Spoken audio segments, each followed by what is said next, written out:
The day we buried my mother, Evelyn Ryan, felt colder than the January air. Not just outside, but inside me too. I'm Samara, 32, the youngest, and the only daughter.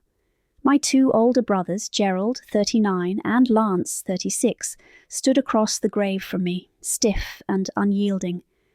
They barely met my gaze, their faces set in expressions I couldn't quite decipher. A mix of grief, yes, but something else, something hard and distant. It was like they were at a business meeting, not their own mother's funeral. Later that afternoon, in the stuffy office of our family lawyer, the real chill set in. The lawyer, a man named Jarrett, cleared his throat, adjusting his glasses.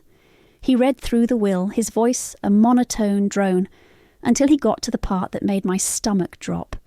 Every single asset, the house, the savings, the investments, all of it, bequeathed solely to me. My mother's estate, estimated at $188,000, was entirely mine. I remember looking at Gerald, then Lance. Their faces were masks of disbelief, then something ugly began to twist their features.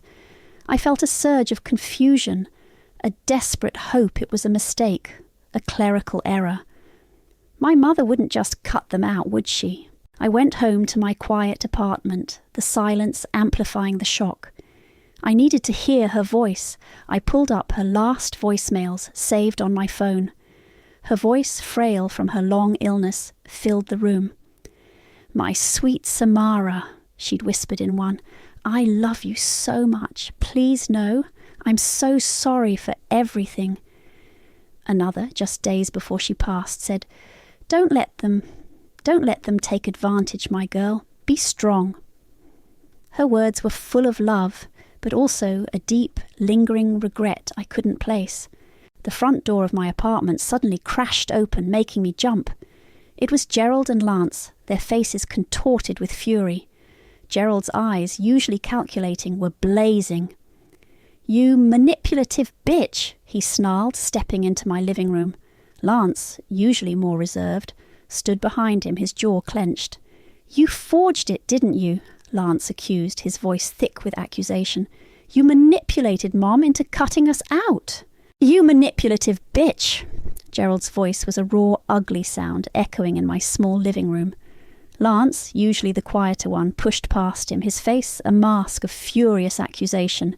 "You forged it, didn't you? Mom would never cut us out completely. Are you insane?" I shot back, my voice trembling despite my best effort to keep it steady. "Why would I do that? And how could I? The will was drawn up months ago by Jarrett, when Mom was still lucid. Lucid enough for you to whisper in her ear, no doubt," Gerald sneered, stepping closer. "We know what you are, Samara. Always the golden child, always playing the victim. But this is a new low. You think we're just going to let you walk away with everything. The house, her money, not a chance." "We're going to fight this," Lance added, his voice low and dangerous. "You have until tomorrow to sign it over. Otherwise, we're taking you to court. We'll prove you manipulated her." My heart hammered against my ribs. Manipulated her? I was the one who was there. I was the one who took her to appointments, who cooked for her, who sat with her when she couldn't sleep. Desperate, I pulled out my phone. "Listen to these, her last voicemails. She loved me. She was worried about you too." I played a snippet of her frail voice, full of love for me, but they just scoffed. "Please," Gerald scoffed, waving his hand dismissively. "That's just Mom being sentimental. She always babied you. It proves nothing."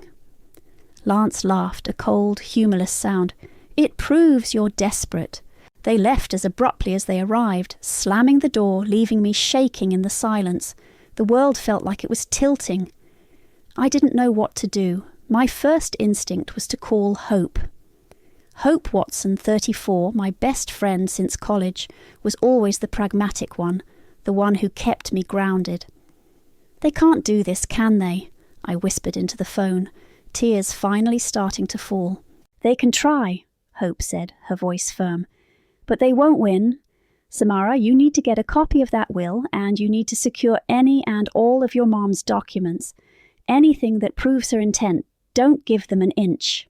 Later that night, still reeling, I started going through the boxes of my mother's things that I'd brought back from her house. Old photo albums, trinkets, her favourite books.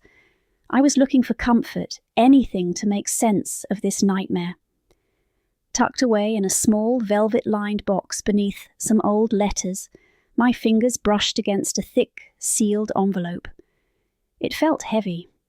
My mother's neat handwriting was on the front, clear and precise.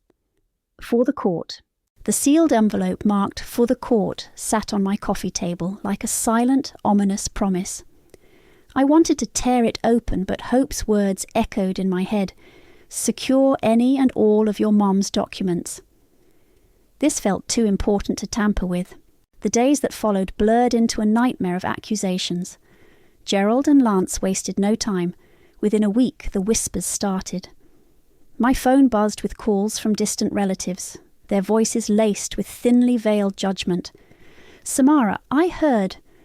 Is it true you're fighting your brothers over Evelyn's will?" My cousin, who I hadn't spoken to in years, actually asked if I'd taken advantage of poor Aunt Evelyn in her final days. It was a smear campaign, expertly orchestrated by Gerald, who probably had a playbook for this kind of thing from his real estate dealings. They painted me as a greedy, manipulative opportunist who had preyed on our dying mother. Even Savannah, Gerald's wife, who usually kept her distance, sought me out at the grocery store. Savannah, 43, came from a wealthy family and always seemed a bit exasperated by Gerald's financial schemes. She cornered me by the produce aisle, her voice low. "Samara," she said, her eyes darting around. "Gerald is very determined. Sometimes it's easier to just do the right thing." Her tone was a subtle warning, not quite a threat, but a clear indication of where her loyalty lay. A few days later, Jarrett Spencer, 45, the family lawyer, called me. His voice was strained, clearly uncomfortable.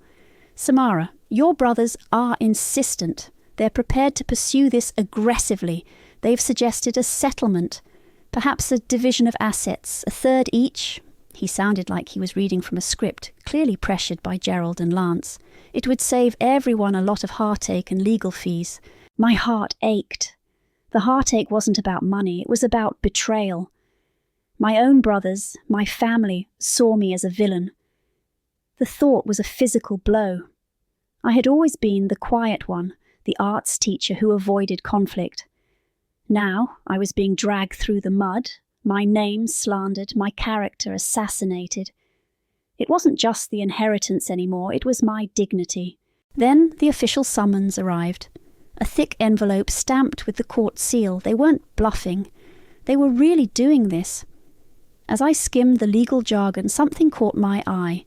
A mention of financial irregularities in Evelyn's accounts prior to the will being drafted. It was just a passing line, but it sparked a cold dread in me. Could it be? Could they have been stealing from Mom? The thought was sickening, but suddenly the pieces of their fury, their desperation, started to click into place. The mention of financial irregularities in the legal summons gnawed at me. It was a thread, thin but persistent, that I couldn't ignore. I spent the next few days holed up in my apartment, poring over my mother's old bank statements and financial documents. It was tedious work, but soon a pattern emerged. Several large withdrawals, some cash, some transfers, over the past 2 years. Dates that coincided with Gerald's investment opportunities and Lance's urgent debts. Some of the signatures looked off. Not quite a forgery, but definitely not Mom's usual steady hand, especially not in her final year. It was enough to make my blood run cold. They weren't just accusing me, they were trying to cover their own tracks. I knew who might have answers. Linda Parker, 67, Evelyn's lifelong friend and neighbour. She'd been a constant presence in my mother's life, especially in those last few years. I called her, my voice tight. She invited me over immediately. "Samara, dear, I knew those boys were trouble," Linda said, her kind face etched with concern as she poured us tea. Evelyn confided in me, you know. She was so upset. Gerald kept pressuring her for money for his surefire real estate deals. And Lance, he was always asking for bailouts for his gambling debts. She tried to help them, but they just took advantage.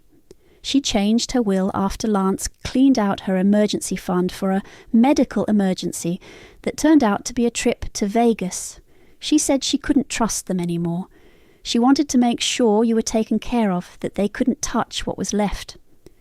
Linda even remembered seeing Gerald with a stack of Mom's blank checks once, claiming he was helping her pay bills. It wasn't direct proof of forgery, but it painted a damning picture of their behaviour. The next morning I found my mailbox trashed, its metal flap bent, and a note shoved inside. Scrawled in blocky anonymous letters, it read, "You know you're lying." My heart leaped into my throat. They were escalating. This wasn't just a legal battle. It was personal. The paranoia started to set in. Was someone watching me? I considered giving up. The thought of facing them in court, of having my life dragged through the mud, of losing what little family I had left, was overwhelming. My hand hovered over the phone, ready to call Jarrett and tell him I'd settle. But then I remembered the sealed envelope. I still hadn't opened it. And then another thought struck me. There was one more voicemail, the very last one from the day she died. I hadn't been able to bring myself to listen to it. I found it, pressed play. Her voice, barely a whisper, but clear. "Be brave, my girl. Don't let them win. This is for you, and it's what I want. Promise me." The words were a jolt, a surge of adrenaline. My mother, even in death, was telling me to fight. The courtroom on the first day felt like a different world, sterile and unforgiving. Judge Mackenzie Ford, 58, sat on the bench, her expression unreadable, her reputation for fairness preceding her. Gerald and Lance sat at a table opposite me, flanked by their lawyer Jarrett. Gerald looked smug. Lance looked nervous. I had hope by my side, a silent pillar of strength. Their lawyer started, painting me as a calculating opportunist. He presented the will, highlighting how unusual it was for a mother to disinherit her sons completely. He implied I had isolated Evelyn, whispering poison in her ear during her vulnerable final months. It was a well-rehearsed performance, full of insinuation and half-truths. Hope was the first witness for my side. She spoke calmly, clearly, about my devotion to Mom. "Samara was always there," she testified, her voice steady. "She put her life on hold. She cooked, cleaned, managed appointments, spent countless nights at her bedside. Her brothers rarely visited, and when they did, it often ended in arguments about money." She detailed how I'd taken leave from my arts teaching job to be with Mom full-time, a sacrifice Gerald and Lance had never made. Then came the moment I dreaded, my turn on the stand. I clutched the small, smooth stone Hope had given me, a nervous habit. Gerald's lawyer, a sharp-suited woman, began her cross-examination, her questions like tiny needles probing for weakness. "Ms. Ryan, isn't it true that your mother was quite frail in her final year?" "Yes, she was." "And that you were her primary caregiver, effectively controlling her access to others?" "I was her caregiver, yes, but she had visitors, she made her own decisions." My voice wavered. "Did you ever discuss the will with her, Ms. Ryan? Did you perhaps suggest she leave everything to you?" "No, never!" My voice cracked. The courtroom seemed to spin. I could feel Gerald's triumphant smirk, Lance's cold stare. The accusations, the lies, the sheer audacity of it all threatened to overwhelm me. I felt the familiar urge to crumble, to just give up. Then my mother's voice from that last voicemail echoed in my mind. "Be brave. Don't let them win." I straightened my spine, taking a deep breath. "My mother made her own choices," I said, my voice stronger now. "She knew exactly what she was doing." The lawyer moved on, her questions circling back to the will, to my alleged manipulation. She briefly mentioned the sealed envelope found among Mom's things, dismissing it as irrelevant personal correspondence. Just as I felt I couldn't take another minute, Judge Ford held up a hand. "Counsel, I've heard enough for today. Court is adjourned until tomorrow morning. However," she paused, her gaze sweeping across the room, "I request that the sealed envelope marked 'For the Court' be brought to my chambers for personal review during the recess. This court will reconvene at 9 a.m. My heart leaped. The envelope. She wanted to see it. The next morning the courtroom buzzed with a different kind of tension. Everyone seemed to know that the sealed envelope, the one my mother had marked "For the Court," was about to be opened. Judge Ford entered, her expression as neutral as ever, but in her hand she held the thick, cream-coloured envelope. She broke the seal with a precise, deliberate motion, the sound echoing in the hushed room. She began to read, her voice clear and steady, filling the silence. It wasn't just a letter, it was a testament, a final damning account. Evelyn's words, read by the judge, detailed not just her decision to leave everything to me, but why. "My sons, Gerald and Lance, have taken advantage of my generosity for years," Judge Ford read. "Gerald, with his endless investment opportunities, which were nothing more than demands for my savings. Here are the dates and amounts of the checks he coerced from me under the guise of loans he never repaid." The judge paused, then continued. "Lance, with his gambling debts and fabricated emergencies, he even stole from my emergency fund. Money I had saved for my own medical care. I have receipts for the withdrawals and his subsequent travel records." A collective gasp rippled through the gallery. My eyes darted to Gerald. His face, usually so composed, was ashen.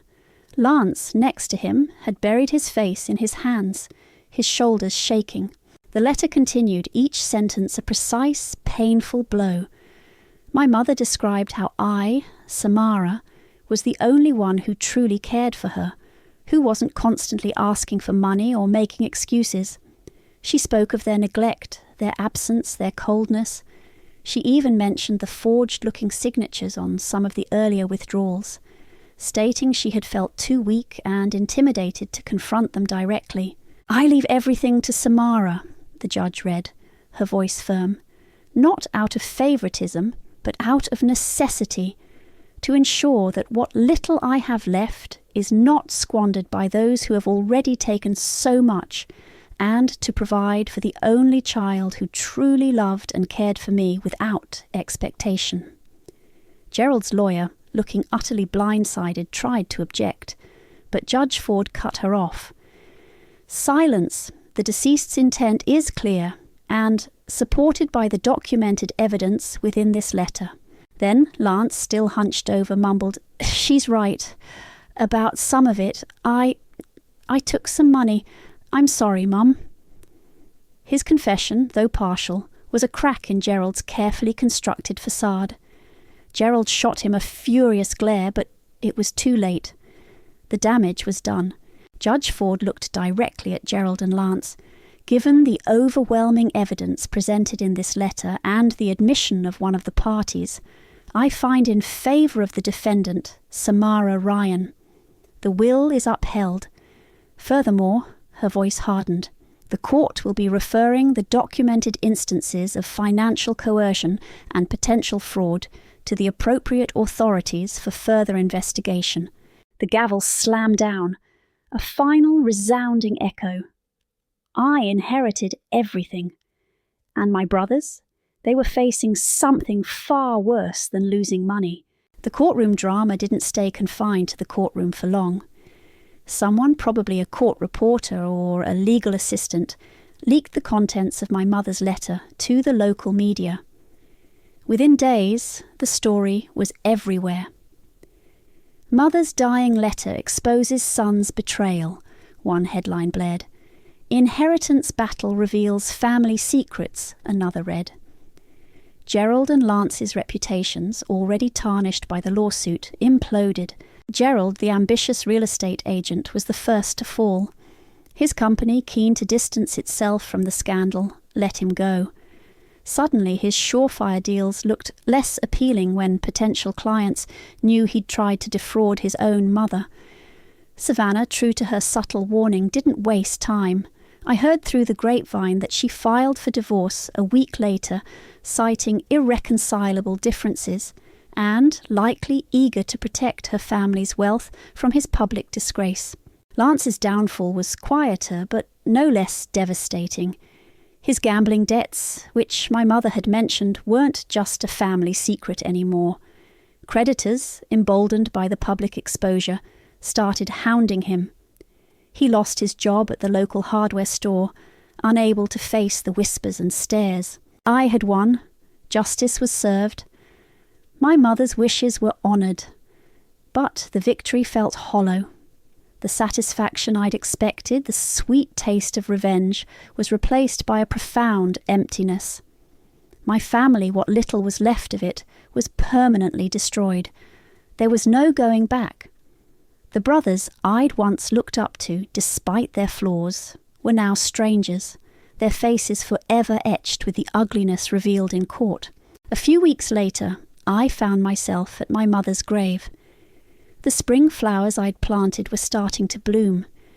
The air was soft, a stark contrast to the harshness of the winter funeral. I stood there, a strange mix of triumph and grief swirling inside me. I had fought for her truth, for her legacy, and I had won. But what had it cost? My family was gone. The quiet revenge, the public humiliation, it hadn't mended my broken heart. It had just ripped the wound wider. As I turned to leave, something caught my eye. Tucked carefully at the base of her headstone beneath a cluster of daffodils was a small, folded note. It wasn't mine. I picked it up, my fingers trembling slightly. The handwriting was neat, unfamiliar. I unfolded it. Truth always wins, but sometimes you lose everything. In the weeks that followed the trial, life felt both expansive and strangely small.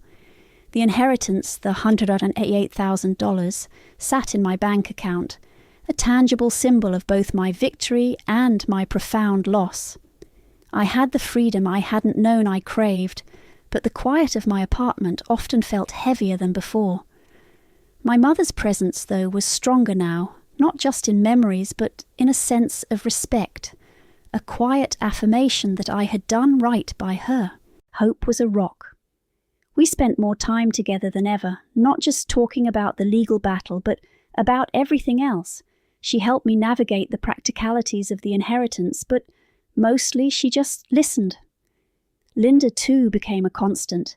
We'd have tea at her house, and she'd share more stories of Mom, little anecdotes that made me smile, reminding me of the woman my mother truly was, not just the one defined by her son's greed. I quietly started looking into local arts programs for underserved kids, planning to set up a small fund in Evelyn's name. Mom would have loved that. She always believed in the power of creativity. Then came the calls. First, Gerald. His voice, stripped of its usual arrogance, sounded almost pathetic. "Samara, please. We need to talk. This has gone too far. We're family." "Family?" I repeated, a cold, hard knot forming in my stomach. "Family doesn't try to ruin each other, Gerald. Family doesn't steal from their dying mother and then accuse their sister of forgery." "We made mistakes," he pleaded, "but we can fix this. Please, just meet us." "There's nothing to fix," I said, my voice flat. "And there's nothing left to talk about." I hung up before he could say anything else. Lance tried too, a few days later, a tearful, rambling voicemail about how sorry he was, how Gerald had pressured him. I deleted it without listening to the end. There was no reconciliation to be had. Their consequences were their own. The note I'd found at Mom's headstone, "Truth always wins, but sometimes you lose everything," stayed with me. I suspected it was Linda. It was so like her, a quiet wisdom. It summed up everything. I had the truth, I had the inheritance, I had my dignity. But the family I'd clung to, however dysfunctional, was gone. One evening I sat at my kitchen table, a blank piece of paper before me. I picked up a pen. I didn't know who would ever read it, or if anyone would. But I needed to write it down, my version of the truth, my account of the pain, the betrayal, the fight, and the strange quiet power I'd found in standing up for myself and for my mother. I folded it carefully, sealed it in an envelope, and tucked it away in a drawer alongside Mom's